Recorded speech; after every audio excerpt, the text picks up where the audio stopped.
Теперь паспорт могут потребовать не только на кассе магазинов при продаже спиртных напитков и табачных изделий, но даже в библиотеке. Теперь в связи с изменениями в законодательстве хранители знаний строго следят, чтобы дети и подростки читали книги с подходящей маркировкой. А вся запрещенная для них литература стоит на отдельных полках с пометкой 18+. Кто устанавливает возрастной ценз и что теперь делать с классикой любовного романа, Олеся Васева. Романы о любви в отделе обслуживания Ленской центральной библиотеки среди самых востребованных. На этой полке книги, которые передаются буквально из рук в руки. Половина из них – любовные романы.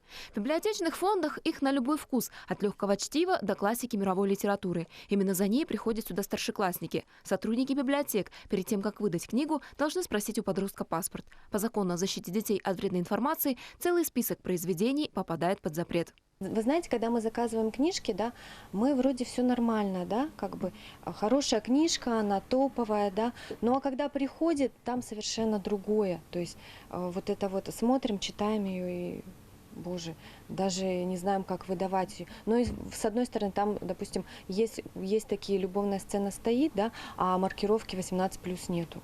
К слову, маркировку на книгу выставляет издательство. И не всегда в откровенных любовных сценах видит криминал. Именно поэтому книг для категории 18+ в Ленской библиотеке не так много. Вот они хранятся на отдельной полке, подальше от любопытных глаз. На классику маркировку не выставляют.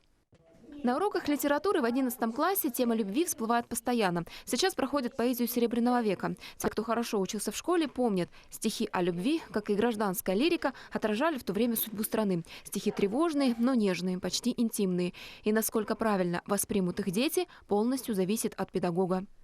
Часто мы все доводим до абсурда, да?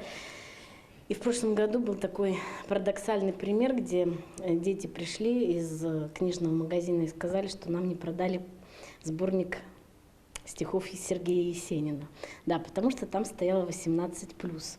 Вот, я не поленилась, сходила, посмотрела, ну, традиционные есенинские стихи и так далее, да. Ну, понятно, что Есенин там был хулиганом, позволял себе что-то и все прочее.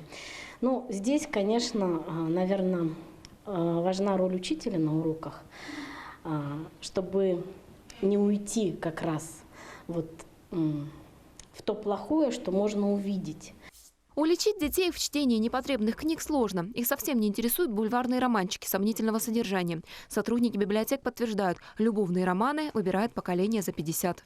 «Бал сатаны» и «Обнаженная Маргарита» еще надолго останутся в школьной программе. Только такие произведения помогают понять, как изменилось отношение к миру, что остается ценным, а что забудется завтра. Классика остается классикой. Олеся Васева, Олег Соснин, Анатолий Гуськов. Телеканал «Алмазный край».